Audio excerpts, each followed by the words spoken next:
सापडलं बाबा एकट्याचं गॅरेज. आता तर त्या बॅगेत लईच पैसा असणार आहे. आधी मी माझा पैसा काढून घेणार आणि मगच ती बॅग डॉक्टरांना देणार. त्यांचा काय भरोसा नाही, काम झाल्यावर मलाच वाऱ्यावर सोडून देतात. मग माझी सगळी मेहनत वाया जायची.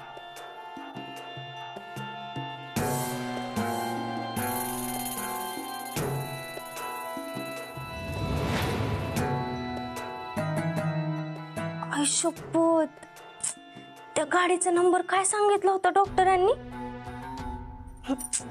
नेमका विसरले मी. आता कशी हुडकू ती गाडी? काय नंबर सांगितला होता? काय काय काय होतं ते?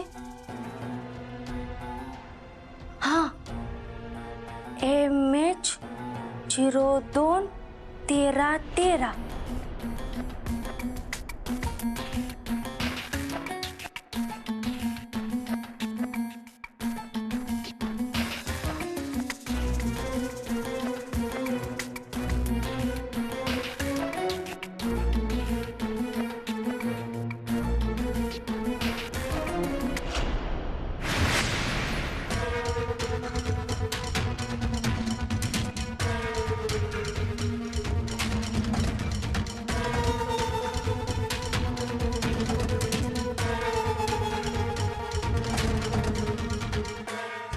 कोण आहे?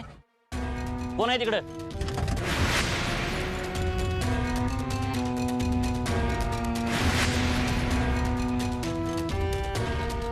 कोण आहे? कोण आहे इथं? कोण आहे?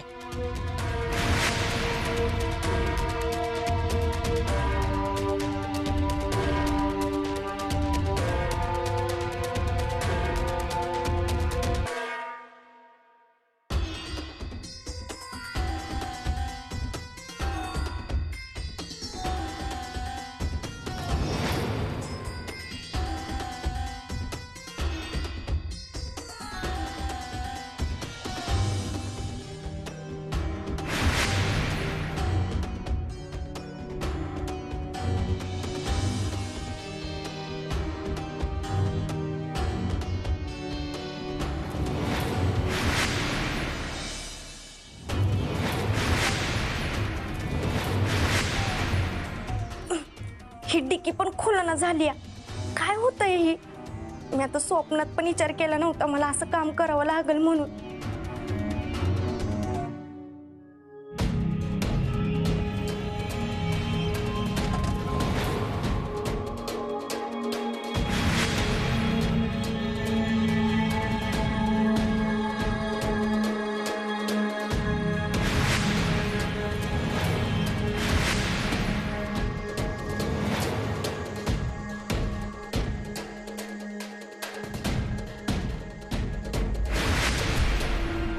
सापडली बाबा एकदाची बॅग. आत्ताच उघडून बघती आणि माझा वाटा बाजूला काढून ठेवती.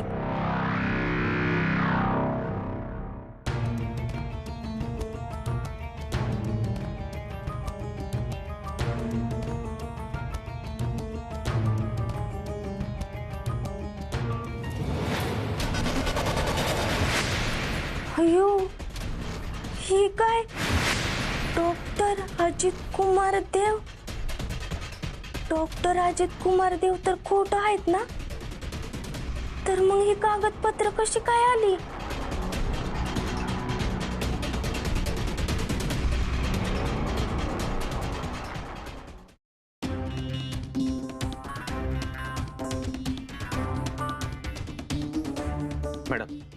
मॅडम तुम्ही सांगितल्याप्रमाणे पुण्यातल्या अनाथाश्रमांची लिस्ट, यात काही हॉस्पिटलचे नाव आहेत आणि काही मेडिकल कॉलेजची लिस्ट आहे.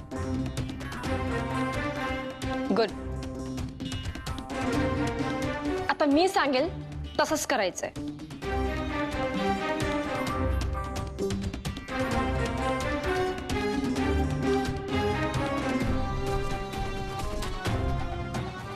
हो मॅडम, आम्ही उद्याच जातो तिकडे. उद्या का? आज मुहूर्त नाहीये का? आत्ताच निघा. हो.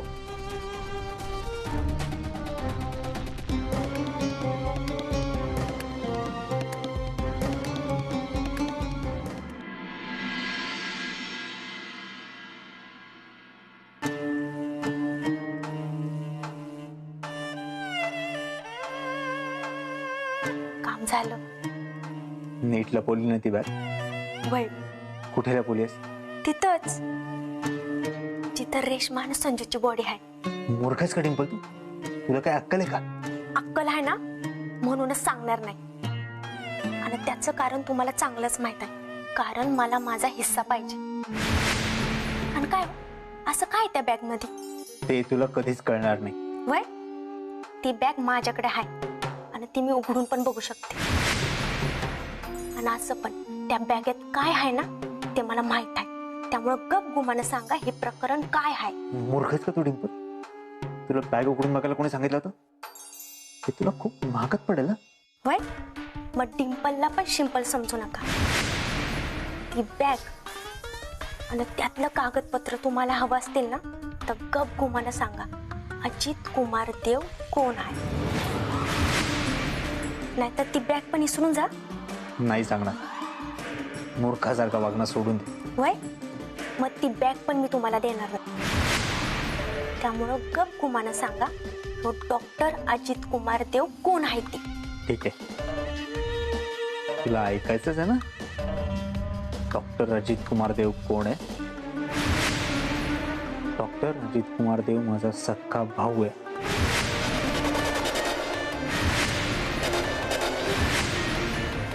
काय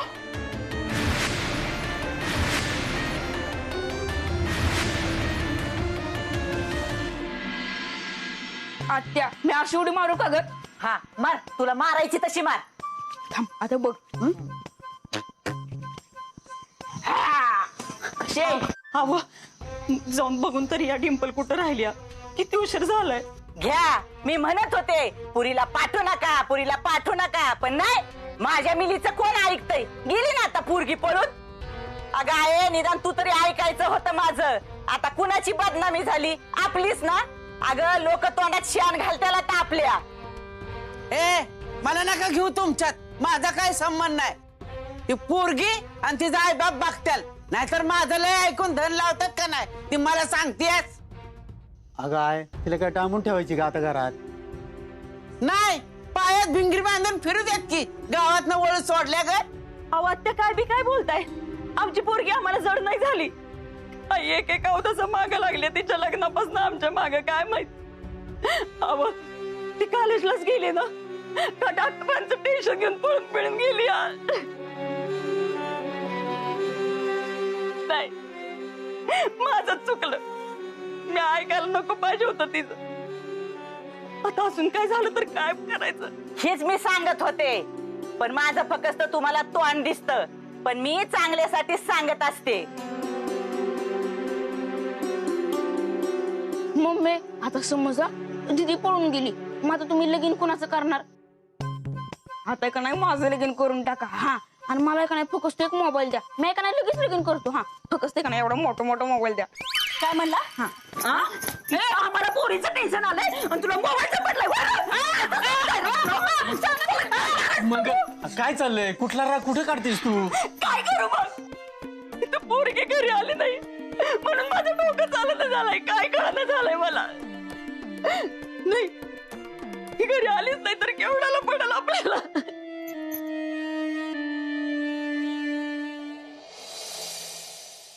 डॉक्टर म्या तुमची पार्टनर आहे आणि पार्टनरने पार्टनरला सगळं खरं सांगितलं तर पार्टनरशिप चांगली होती.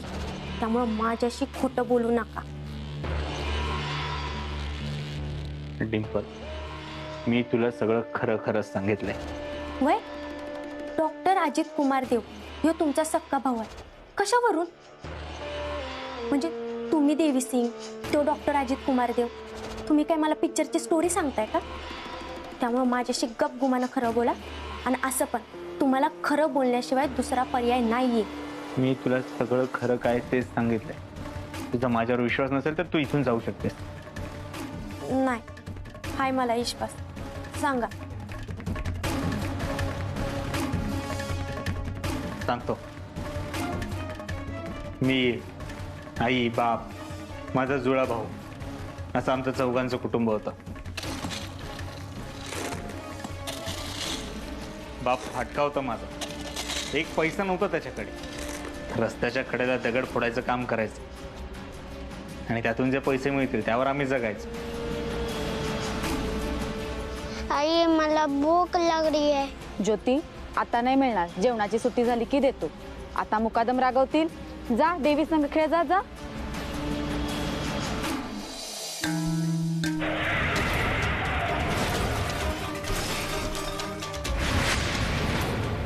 आई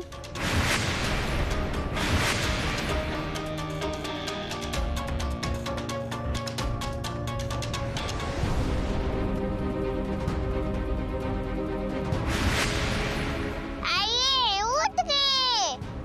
आई आई उठ के. आई आई उठ के.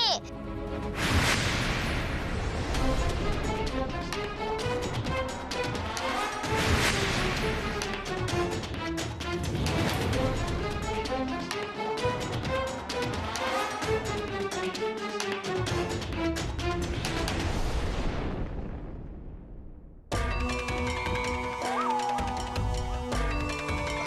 उठ के.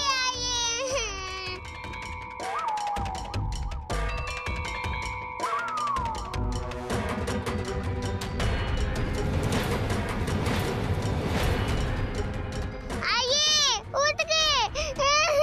उठ के. आई उठ के. आई बाबा गेले वडा का.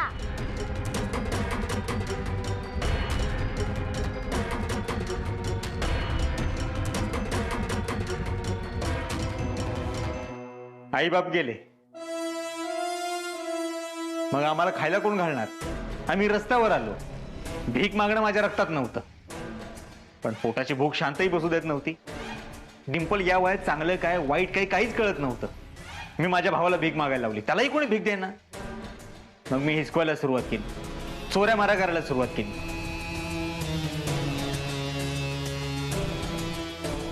भूक लागली हो, मग जा त्या दुकानात जाऊन फळ चोरी करून या. नाही मी नाही, चोरी वाईट असते. आता जातोस काय दगड घालू डोक्यात. जातो जातो.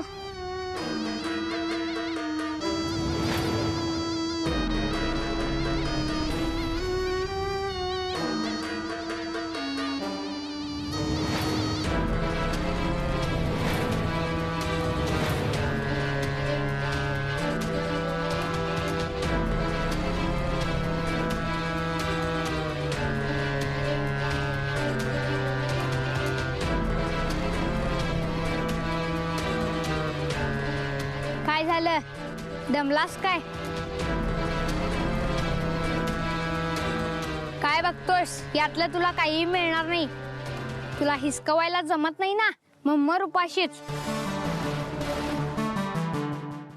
माझ्या हिमतीवर जगत होतो. कोणी पोसत नव्हतं, मला खायला घालत नव्हतं. मी कोणाच्या बापाला का घाबरू? मग मी जगाचा विचार करणं सोडून दिलं होतं. रोज भांडणं करायचं. डिंपल या जगाचा इतका राग यायला लागला होता ना मला, कोणाचा जीव घ्यायलाही मागे पुढे बघत नव्हतं मी.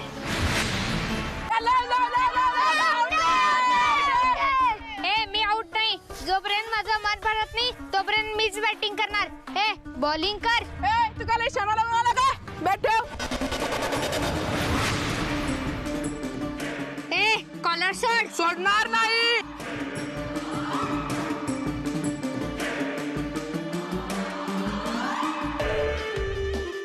देवी सोड. देवी सोड.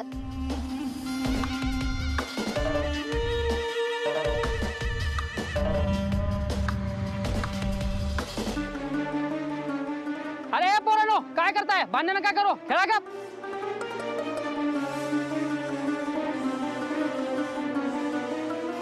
मला मारू नका. मी देवी नाही, मी ज्योती आहे. मला मारू नका. मारू नका मला.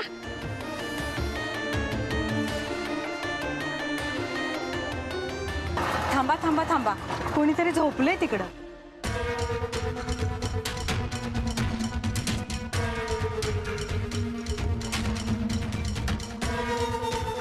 बाळ, ए बाळ, इथे का झोपलायस तू? आणि तुझे आई बाबा कुठे आहेत? ते वारले. तुला सांभाळणार कुणीच नाहीये? मला सांग, तुला शाळेत जायचं आहे का? हो, मला शिकायचं आहे. ठीक आहे, तू आमच्या अनाथाश्रमामध्ये चल. तुला चांगलं शिक्षण मिळेल, खायला मिळेल. येशील? माझा भाऊ पण आहे देवी सिंग, त्याला पण घ्या. कुठे आहे तो? इथेच होता. ठीक आहे, आपण त्याची वाट बघूया.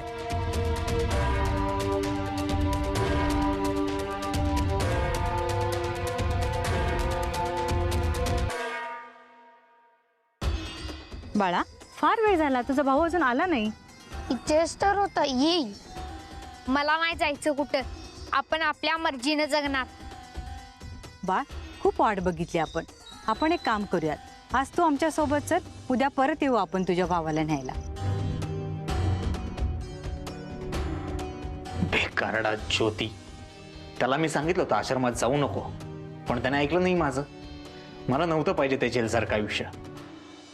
मग मी बाहेरच चोऱ्या कर, बेवड्यांच्या खिशातले पैसे पळव, पाकिटं मार असले धंदे करू लागलो. डिंपल मला ना सगळं पटापट पाहिजे होतं. पटापट पैसे पाहिजे होते, पटापट पावर पाहिजे होती, कुठल्याही मार्गाने मिळव. मग मी बाहेर पैसे कमवत होतो, कष्ट करत होतो, आणि ह्या बेकारडा ज्योती हात आश्रमात बसून आयत खात होता. अरे कुठं चाललास? आलो. तू पण ये ना इथे. इथे शाळा आहे, खूप चांगले कपडे पण मिळतात आणि खूप चांगलं खायला पण मिळतं. आपल्याला कुणाचा गुलामून राहायला आवडत नाही. आपण स्वतःच्या मर्जीचा मालक आहे. काय आणलंस खायला? आज एका मुलाचा वाढदिवस होता, त्याने दिले. मी उद्या पण येतो. तुला जे काय खायला मिळेल ते काढून ठेव, नाहीतर बघ. आणि तो दिवस आला. ज्योतीचं नशीब अचानक बदललं. एक पैशावाला माणूस आला आणि ज्योतीला घेऊन निघून गेला. तोही भिकारडा लगेचच त्याच्या बरोबर गेला. आता तो ज्योती नाही, अजित असणार. अगदी पोटच्या बाळासारखं सांभाळू आम्ही त्याला. तो हुशार आहे म्हणून दत्तक घेतलं त्याला. मी डॉक्टर करणार त्याला. आम्ही चालवणार आहे तुला आई बाबा म्हणून. हो.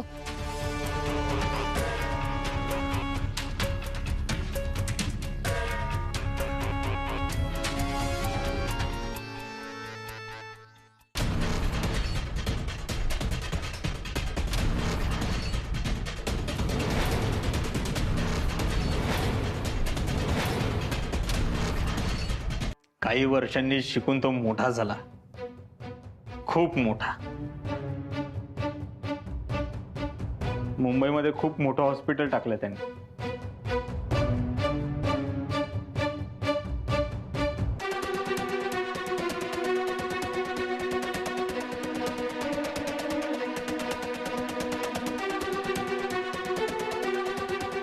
शेवटी बाबांचं स्वप्न पूर्ण केलंच बाळा.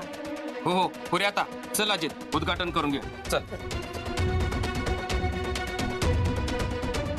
बाबा तुम्ही.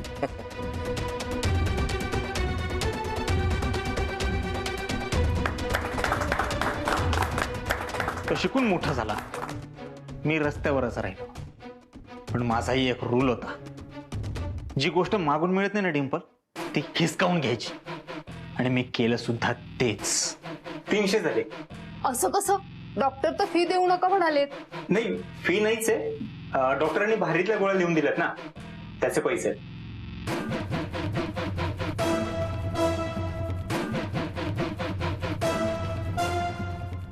चोर, हरामखोर, माझ्या पेशंटला फसवतो. तुला पोलिसाकडे देईन मी. कुठं चालला? हे थांब थांब, तू थांब थांब. कुठं पळून चाललायस?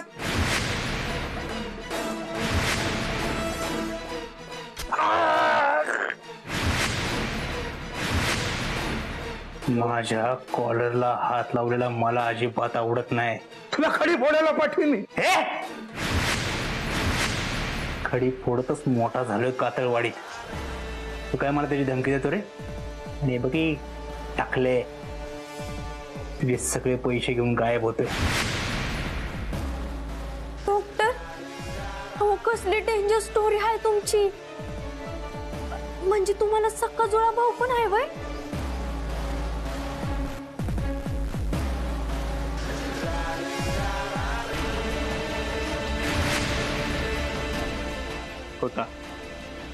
होता म्हणजे?